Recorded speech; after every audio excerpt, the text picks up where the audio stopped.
Feliz sábado para você. Que bom estar com você mais uma vez. Que bom que você conseguiu vir a Nova Semente. Nós vamos estar juntos estudando a Palavra de Deus mais uma vez. E você sabe que nas últimas semanas nós temos estudado a série A Casa da Rocha. E hoje nós estaremos concluindo essa série, portanto é um tema muito especial. Queria saudar também, antes que eu me esqueça, você que está acompanhando a gente pela internet, seja ao vivo ou em algum momento da semana, seja muito bem-vindo também em nosso meio, onde quer que você esteja. Nas últimas semanas, dentro dessa série, nós estudamos sobre temas, talvez os temas mais importantes aí, ou mais fundamentais da nossa fé baseada na Bíblia. Então, por exemplo, falamos sobre o plano da salvação, falamos sobre o santuário celestial, falamos sobre a volta de Jesus. Semana passada falamos sobre a lei de Deus e hoje nós concluiremos esse assunto, faremos um arremate nesse assunto, falando sobre maturidade. Esse será o nosso tema de hoje. E eu convido você a abrir sua Bíblia em Jó, no capítulo 1. Jó, no capítulo 1. Enquanto você abre, você sabe que dizem por aí sobre maturidade que as mulheres amadurecem mais rápido que os homens. Vocês concordam com essa ideia? Olha, eu gostei do sim regradinho. Eu encontrei uma matéria da revista Exame, que foi publicada em 2013. Essa matéria fala de uma pesquisa, ou ela é sobre uma pesquisa, que foi feita com alguns ingleses, entre homens e mulheres, analisando o seu comportamento, para poder chegar numa conclusão, assim, em termos médios, né? Qual é a idade que o homem e a mulher se tornam maduros, se tornam de fato adultos. Estou até com ela aqui. Eu confesso que foi uma matéria bastante frustrante para mim. Segundo essa pesquisa, as mulheres elas amadurecem, em média, aos 32 anos de idade. Aí elas se tornam maduras adultas, completamente. Muita gente se sentiu jovem agora, né? Estou sabendo. Já os homens amadurecem aos 43 anos de idade. Demora um pouquinho mais. Imagina eu, né? Eu sou um bebezão aqui. Inclusive, no final da reportagem, tem aqui uma lista de 10 atitudes masculinas que comprovam que o homem ainda é imaturo.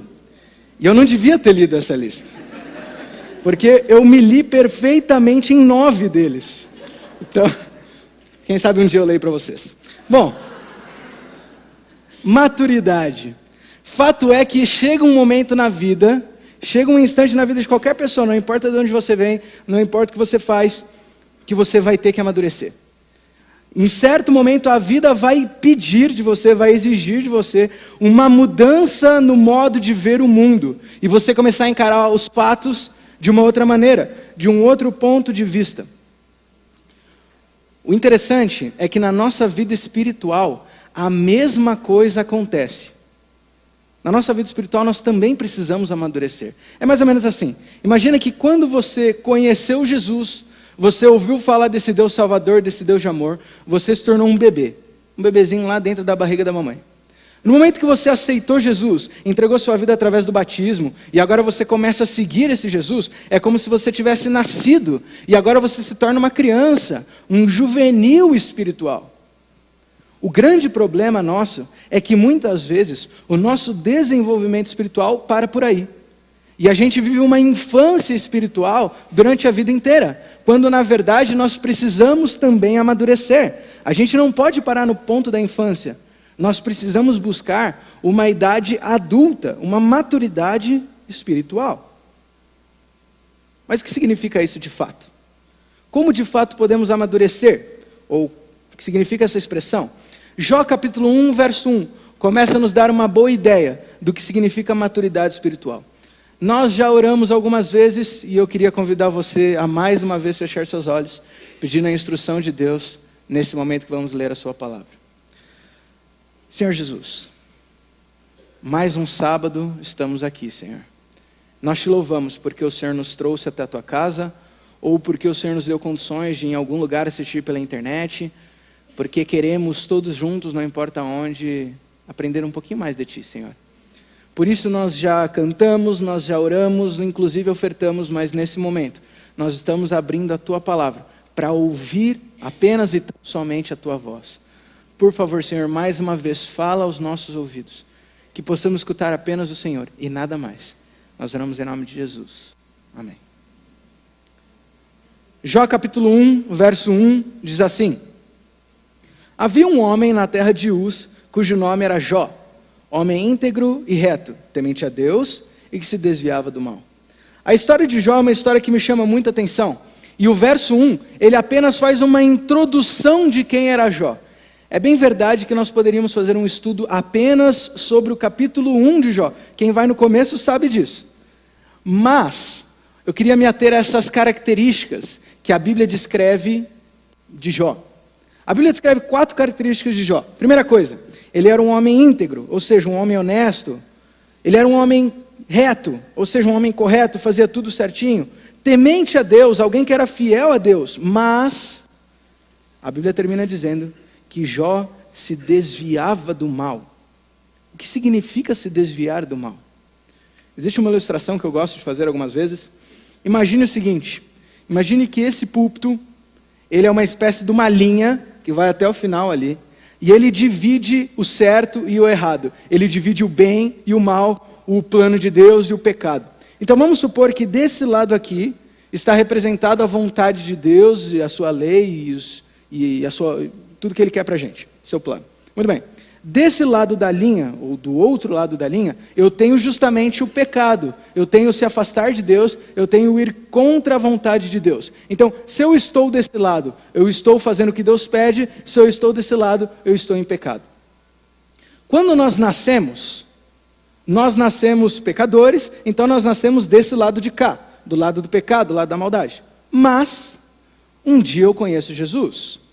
Um dia eu aceito Jesus como meu Salvador. Um dia eu entrego minha vida através do batismo e agora eu começo a seguir tudo que Deus pede para mim. Eu começo a viver conforme o plano de Deus. Eu estava no pecado, mas finalmente aonde eu termino? Do lado da luz, do lado da vontade de Deus. Eu cruzei a linha. Até aí tudo bem? Só que aí tem um problema. Veja, a Bíblia diz que Jó se desviava do mal. O que quer dizer isso? No momento que ele passou para esse lado, quando ele vê essa linha que divide o bem e o mal, a reação dele é fazer o quê? É se aproximar da linha? Não, ele se afastava, ele se desviava do mal, ou seja, ele ia o mais longe possível. O grande problema é que nós fazemos exatamente o contrário. É muito comum na nossa vida cristã, aquela perguntinha que é um clichê: isso é pecado ou não é pecado? Tal coisa é pecado ou não é pecado? Nós queremos saber a definição do que é pecado. Para quê? Para fugir dele? Não. Para chegar mais perto da linha possível. Por quê? Se eu estou em cima da linha, eu estou do lado do pecado? Não, eu estou em cima da linha, então está tudo bem. Então está tudo bem. É mais ou menos assim. Imagine que Deus falasse que o azul é bom e o vermelho é pecado. Mas eu gosto muito do vermelho, então o que eu faço? Eu uso o roxo. Porque a junção é quase vermelho, mas não é. Ainda não é pecado, eu estou em cima da linha, então está tudo bem. O grande problema dessa prática que nós temos é que se desse lado é o bem e desse lado é o pecado, aonde está Deus? Em cima da linha? Não, Deus está lá na parede. E quanto mais eu vir para esse lado do bem, mais próximo eu vou estar de Deus. E quanto mais em cima da linha eu estiver, mais distante eu vou estar de Deus, mesmo que eu esteja fazendo a coisa certa. Isso se chama se desviar do mal. Isso se chama maturidade espiritual.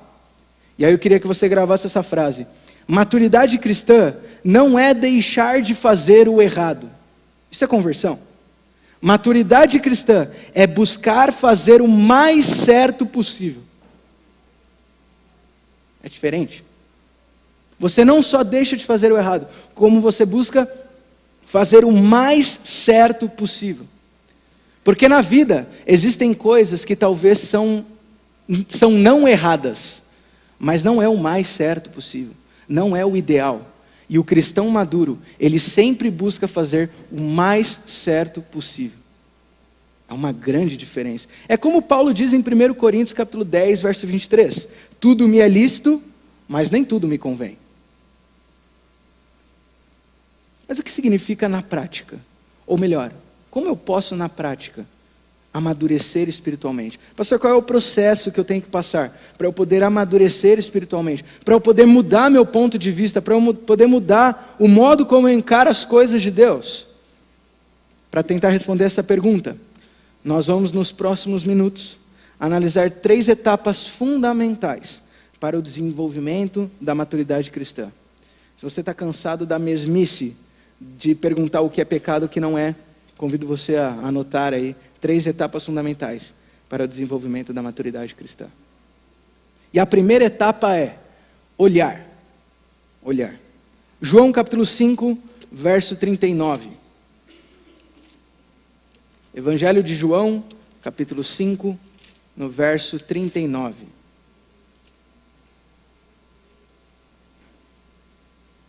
A Bíblia diz assim, João 5,39. Examinais as Escrituras, porque julgais ter nelas a vida eterna, e são elas mesmas que testificam de mim. Pode parecer bastante redundante, mas a primeira etapa para desenvolver a maturidade espiritual é e sempre será o estudo da Bíblia. O estudo da Bíblia. Não é possível você amadurecer espiritualmente se no seu dia a dia, se no teu cotidiano, na tua casa, na tua rotina, a Bíblia não faz parte. A Bíblia é e sempre será a primeira etapa, porque é através da Bíblia que nós ouvimos a voz de Deus em 2015. É muito difícil hoje em dia a gente ter aquela prática que os nossos patriarcas da Bíblia tinham, de olhar para o céu e ouvir Deus falando. Nós somos tão afetados pelo pecado que hoje é muito difícil isso acontecer. Pode acontecer, mas é difícil. E como que eu posso ouvir a voz de Deus na minha vida todo dia? Lendo a Bíblia. Segundo Pedro, capítulo 1, verso 20 e 21, nos fala que tudo que foi escrito na Bíblia foi escrito por revelação do Espírito Santo. Tudo que está na Bíblia foi inspirado pelo Espírito Santo. E eu não sei se você já parou para pensar a seriedade disso, ou a profundidade disso, o fato de que a Bíblia é uma carta de Deus para você. Imagina o seguinte, Deus precisava se revelar para o ser humano, de gerações e gerações e gerações diferentes. E agora ele tem um universo inteiro para escrever na Bíblia. O que ele vai selecionar para te dizer? Porque o único espaço que ele tem para falar para você são 66 livros, nada mais. Veja, de todo um universo, se Deus selecionou exatamente isso aqui, é porque aqui está o essencial. Tudo que você precisa saber de Deus, o fundamental, o básico, está tudo aqui na Bíblia. Por isso, não tem nada escrito nesse livro que seja à toa. Deus não desperdiçaria espaço do livro, porque tem muita coisa, pouco tempo, pouco espaço. Tudo aqui que está escrito nesse livro foi selecionado a dedo por Deus. Como que eu posso olhar para todo esse esforço que Deus fez e não ter esse contato diário? E não buscar esse conhecimento? Deus selecionou tudo isso ao longo de tantos anos, com tantas pessoas, e eu não desenvolvo o estudo dessa palavra?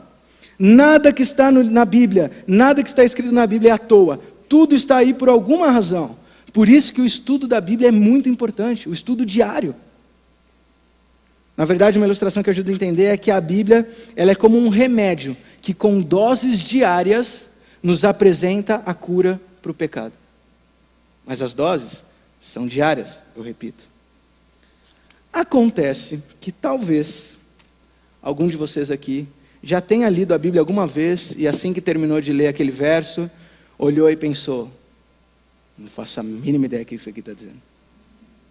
Talvez muitos de vocês, ou eu também, muitos de nós já lemos a Bíblia e não conseguimos absorver o que realmente a Bíblia quer passar para a gente. E alguma vez alguém já me perguntou, pastor, qual é o jeito certo de eu estudar a Bíblia? Portanto, vou tentar te dar agora 3 dicas bem simples, são bem simples mesmo, de como você pode tornar a leitura da sua Bíblia mais eficaz, para que você possa desenvolver, enfim, a maturidade espiritual. Primeira dica, estabeleça um horário. Estabeleça um horário. Nós temos horário para absolutamente tudo na vida. Você tem horário para trabalhar, você tem horário para dormir, você tem horário para acordar, você tem horário para comer, você tem horário para tudo. Por que não ter um horário para falar com Deus? Um horário fixo. A grande dificuldade que nós temos de tornar a Bíblia uma leitura é porque isso deve ser um hábito. A leitura da Bíblia deve se tornar um hábito. Dizem os especialistas que para um hábito, ou para uma prática se tornar um hábito, leva em torno de 40 dias. E para perder leva só 3. Então é bem mais fácil perder. A leitura da Bíblia ela tem que se tornar um hábito. Por isso, marque um horário fixo. Torne uma rotina. Faça disso um compromisso sério. Olha, se precisar, vai lá na sua agenda e marca. Tal horário, estou lendo a Bíblia, eu não vou fazer mais nada. Marca na sua agenda. Mas pastor, qual é o horário melhor então para eu selecionar? Mateus capítulo 6, verso 33 diz: buscai, pois, em primeiro lugar o reino de Deus. Essa deve ser a primeira coisa. Eu devo buscar a Deus. Assim, o horário ideal, aquele utópico, aquele que seria o plano de Deus que todo mundo lesse, o melhor de todos, é assim que você acorda. Você abriu os olhos, a primeira coisa que você vai colocar na sua mente para raciocinar é a palavra de Deus. Esse é o ideal. Mas eu queria te convidar um pouquinho mais além. Para selecionar o melhor horário, pense qual é a primeira hora de qualidade que você tem no seu dia. Como assim? Quando eu estava na faculdade, eu me lembro que eu acordava em torno de 6 e pouco da manhã, porque eu precisava trabalhar depois de ir para a aula na faculdade. Sendo assim, para que eu pudesse estudar a Bíblia assim que acordasse, eu precisava acordar às 5 da manhã. O problema é que eu ia dormir em torno da meia-noite, meia-noite e meia, por aí, por causa do trabalho também, que era só os picos, os extremos. E eu sou uma pessoa noturna, eu não sou uma pessoa matutina, então de manhã eu demoro para engrenar assim um pouquinho. Então qual foi a conclusão que eu cheguei? Se eu acordasse às 5 da manhã para ler a Bíblia, primeiro, eu ia ficar, como a gente diz no sul, pescando enquanto eu estou lendo. Eu ia ficar lutando contra o sono. Segundo, eu não ia absorver absolutamente nada do que eu estava lendo. E terceiro, eu ia passar o dia com sono. Sendo assim, essa não era a primeira hora de qualidade que eu tinha para dar para Deus. O que eu fazia? Eu ia para a aula, assim que eu voltava do almoço para o quarto, onde eu ia começar as minhas atividades do dia, digamos assim, a primeira coisa que eu fazia era ler a Bíblia. Porque agora a minha mente estava apta para absorver aquilo que eu estava lendo. Essa era a minha primeira hora de qualidade. Já hoje não. Hoje eu consigo assim que acordar. Essa é a minha primeira hora de qualidade hoje. Portanto, pensa naquele momento que você está mais apto para absorver a mensagem da Bíblia. E reserva esse momento para a leitura da Bíblia. Mas estabeleça um horário. Isso é muito importante. Segunda dica. Se preocupe mais ou busque mais qualidade do que quantidade. Se preocupe mais com a qualidade do que a quantidade. Nós temos como hábito até cultural aquele roteirinho de leitura do ano bíblico. Para quem não conhece, é uma espécie de roteiro de capítulos da Bíblia, onde você vai ler um número X de capítulos todo dia, e ao fim de um ano você vai ter concluído a leitura da Bíblia. Esse plano é muito legal, eu já fiz algumas vezes, mas tem um grande problema. Sabe aquele dia que você lê 3 capítulos, e quando você termina, você não se lembra a última frase que você leu? Acontece, não acontece? Pois bem, toda vez que isso acontece, a sua leitura não valeu de absolutamente nada. Porque a Bíblia, ela não é um livro para ser lido. Esse é um engano que a gente tem. A Bíblia não é um livro para ser lido. Daniel capítulo 12, verso 4 diz que esse livro deveria ser esquadrinhado, estudado a fundo, analisado, dissecado. João capítulo 5, 39, o verso que a gente leu antes, fala que nós devemos examinar as Escrituras. A Bíblia não é para ser lida, a Bíblia é para ser estudada a fundo. Porque só dessa maneira você consegue absorver algo e mudar a sua vida. Portanto, é melhor você ler um único verso no dia, e isso mudar completamente a sua rotina, do que você ler 20 capítulos e sua vida continuar exatamente igual estava antes. Se preocupe mais com a qualidade da sua leitura do que com a quantidade. E terceira dica, peça a orientação de Deus.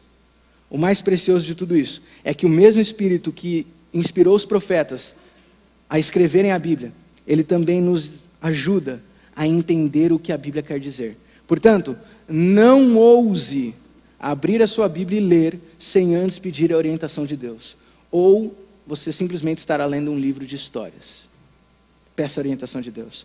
Faça da sua Bíblia o livro da sua cabeceira da cama. Estude a Bíblia a fundo, diariamente. E dessa maneira, você conseguirá também chegar à segunda etapa do desenvolvimento da maturidade espiritual. E se a primeira etapa é o olhar, o ler a Bíblia, a segunda é falar. Abra sua Bíblia em 1 Tessalonicenses, no capítulo 5. 1 Tessalonicenses, no capítulo 5, Versos 16 e 17 são 2 versos bem curtinhos, mas bem interessantes. Dizem assim, 1 Tessalonicenses 5, 16 e 17.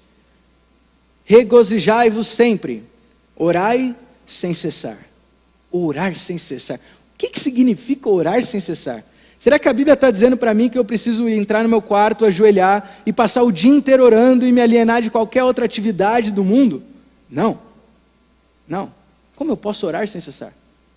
Eu me lembro que algumas vezes eu tive a oportunidade de participar de uma campanha de colportagem. Para quem não sabe o que é um trabalho que você passa de casa em casa vendendo livros que falam de saúde e de Deus.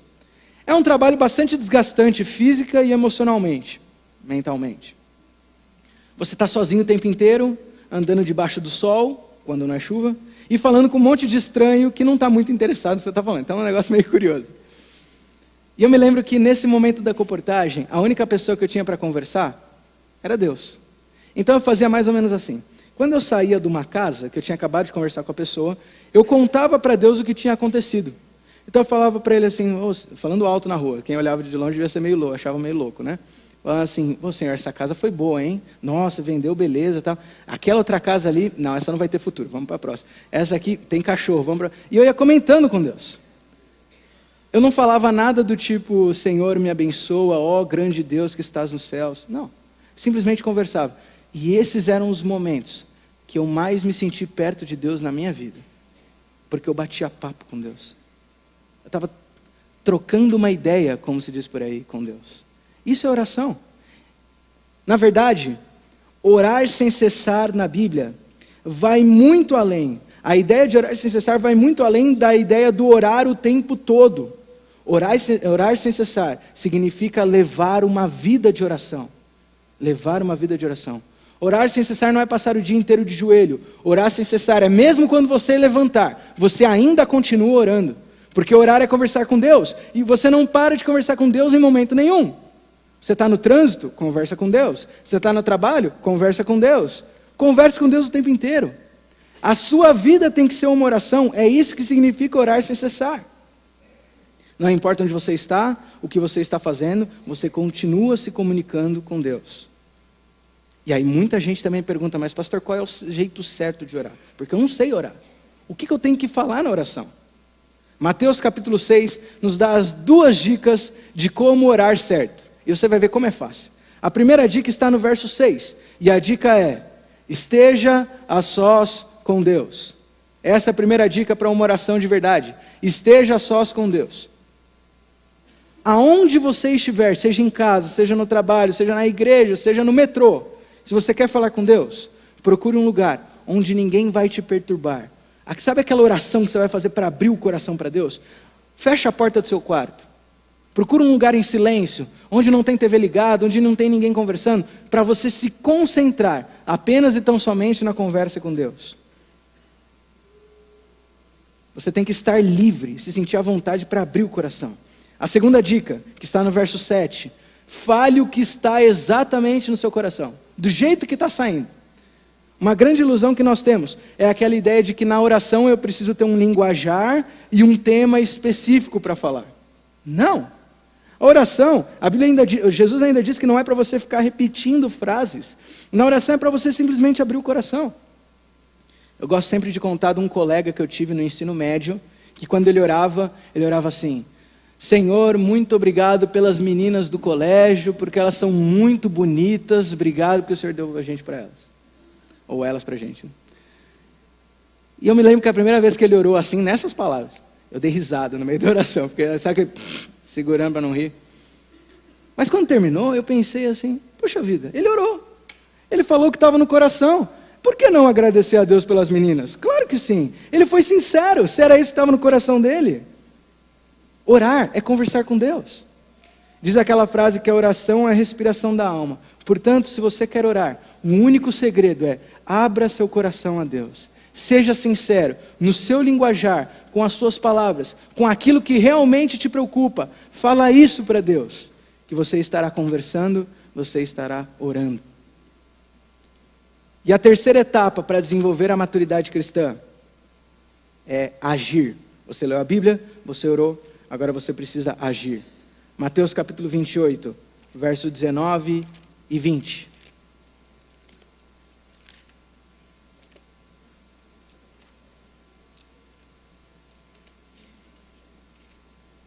Mateus capítulo 28, verso 19 e 20. Finalzinho de Mateus, a Bíblia diz assim: Ide, portanto, fazei discípulos de todas as nações, batizando-os em nome do Pai, do Filho e do Espírito Santo, ensinando-os a guardar todas as coisas que vos tenho ordenado, e eis que estou convosco todos os dias, até a consumação dos séculos.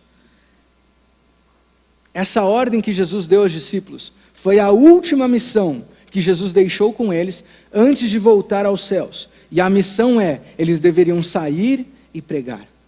Mas essa missão não se aplica só aos 12 apóstolos, mas ela se aplica a todos aqueles que fazem parte da igreja cristã, todos aqueles que fazem parte da igreja de Deus. A sua missão, a minha missão é ir e pregar o evangelho ao mundo inteiro. A missão de todo aquele que se diz discípulo é fazer mais discípulos. Você não foi chamado para ficar parado. E aí vem aquela expressão que a gente diz, que Deus não precisa de esquenta-bancos. Isso significa que Deus não te chamou para sentar, escutar. Não. Deus te chamou para servir. Deus te chamou para trabalhar. Deus te chamou para comunicar ao mundo inteiro de que Ele vai voltar. Essa é a nossa missão. Porque é o seguinte, se a minha vida foi transformada por Deus, e Ele tirou a podridão do pecado que eu tinha em mim, e me colocou numa situação tão melhor como eu estou agora, eu preciso contar isso para o mundo inteiro. Sabe aquela criança quando ganha um presente de Natal? Como é que você sabe que ela gostou do presente? Ela arranca o pacote e sai falando para quem aparece na frente: olha o que eu ganhei, olha o que eu ganhei, olha o que eu ganhei, olha o que eu ganhei, olha o que eu ganhei, olha o que eu ganhei. Até uma hora você fala: já entendi, pode parar. Por quê? Ela gostou tanto do presente que ela precisa mostrar para todo mundo. E Jesus tem que ser a mesma coisa.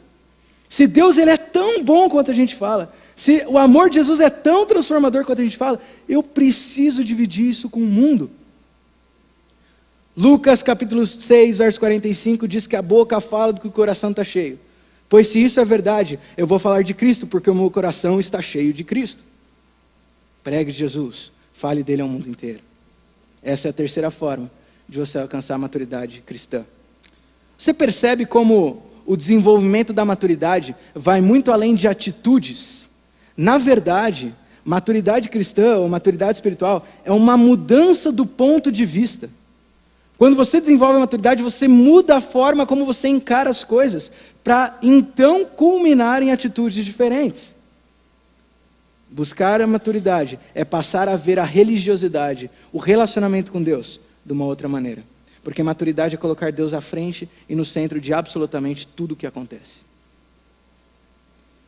Comentei da história de Jó no início, e uma segunda história que me chama muita atenção na Bíblia é a história de Enoque. É interessante que a história de Enoque, ela é uma das histórias mais curtas da Bíblia. Existem apenas 4 versos contando a história de Enoque. 4 versos, resumem toda a história. Mas é bastante profundo. Gênesis, capítulo 5, no verso 24, vai nos dizer que Enoque viveu 365 anos, o que para aquela realidade era muito pouco. 365 anos, era muito pouco. A Bíblia diz que na sua vida, Enoque andava com Deus. Mas o que significa andar com Deus? Interessante que Ellen White, para quem não conhece, uma escritora americana da nossa igreja, ela comenta no livro Patriarcas e Profetas, num capítulo que fala sobre Enoque, o nome do capítulo é 7 e Enoque. Ali ela traz informações muito interessantes sobre o que significa andar com Deus. Ellen White fala que Enoque, por 65 anos, ele foi uma pessoa extremamente fiel a Deus. Extremamente fiel. Lia a Bíblia todo dia, ia na igreja todo sábado, Enoque orava todo dia, era um cara fiel, fazia tudo certinho, por 65 anos. Até que lhe nasceu o seu primeiro filho, Matusalém, outro personagem conhecido da Bíblia. E aí Ellen White comenta que quando Enoque sentiu o seu amor pelo seu filho Matusalém, ele conseguiu enxergar nesse relacionamento, nesse sentimento, o amor de Deus por ele. E a partir desse momento, a vida de Enoque mudou completamente. Porque Ellen White fala que depois de 65 anos servindo a Deus, Enoque viveu mais 300 andando com Deus. é diferente. Enoque servia a Deus, mas quando ele teve seu filho, agora isso já não era mais suficiente. E agora ele passou a andar com Deus. Ellen White fala que Enoque não era uma pessoa que se alienava de todo mundo. Ele continuava se comunicando com todo mundo, ele continuava com o seu trabalho, com os seus afazeres, mas aonde quer que ele estivesse, ele estava em comunicação com Deus. Só para você ter uma ideia, Ellen White falava que nos momentos que Enoque se retirava para poder fazer a sua oração, a comunhão que ele tinha com Deus era tão profunda, que quando ele saía daquele quarto, o seu rosto estava brilhando. Mais ou menos o que acontece com Moisés algum tempo depois na história. Ele de fato estava com Deus, tamanho era o relacionamento que ele tinha com ele. Era algo muito profundo. Enoque andava com Deus. A Bíblia não diz que Enoque era servo de Deus. A Bíblia não diz que Enoque era segundo o coração de Deus. Muito mais. Enoque andava com Deus. Enoque era tão amigo de Deus, que chegou um momento que Deus olhou para tudo isso e falou: não, chega. Eu não consigo mais ficar longe de você, Enoque.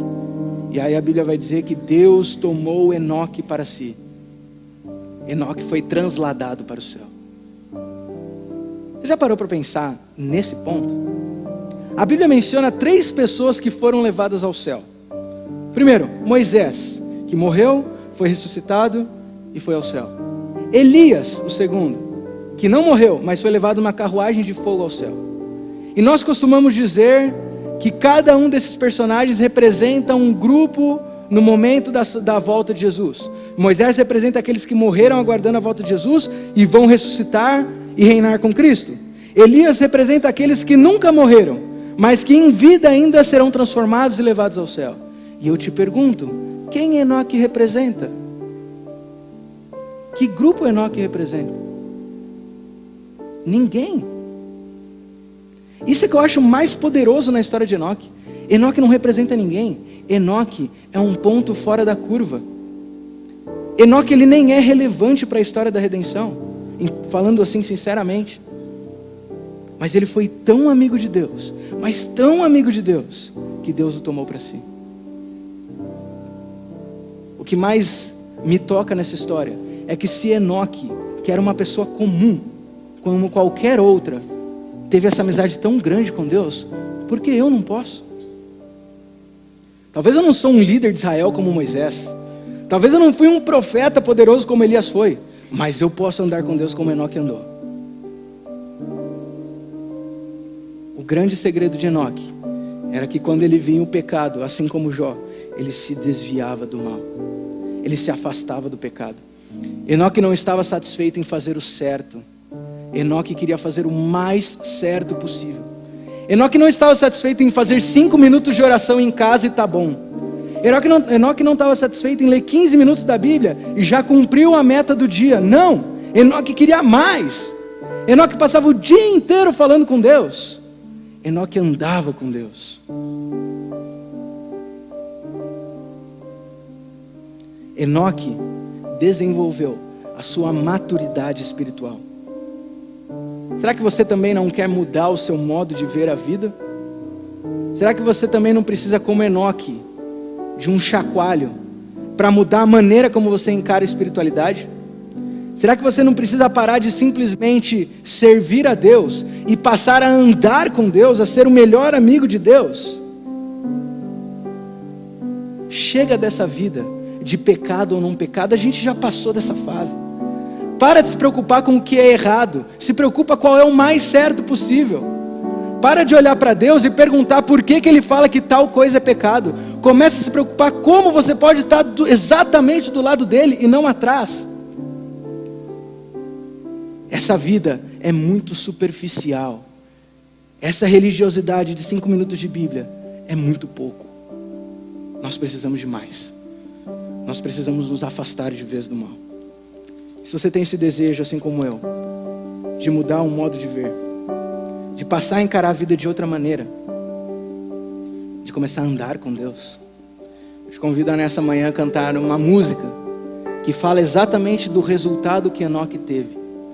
A Bíblia diz que Enoque foi levado para um lugar além do rio, uma mansão maravilhosa ao lado de Deus. E todo aquele que também andar com Deus, Todo aquele que desenvolver a sua maturidade, que não se contentar com um não errado, mas buscar o mais certo, esse também vai desfrutar dessa mansão, além do rio, ao lado de Jesus.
Livro de Efésios, no capítulo 5, verso 15 a 17, diz: tenham cuidado com a maneira como vocês vivem, que não seja como insensatos, mas como sábios, aproveitando ao máximo cada oportunidade, porque os dias são maus.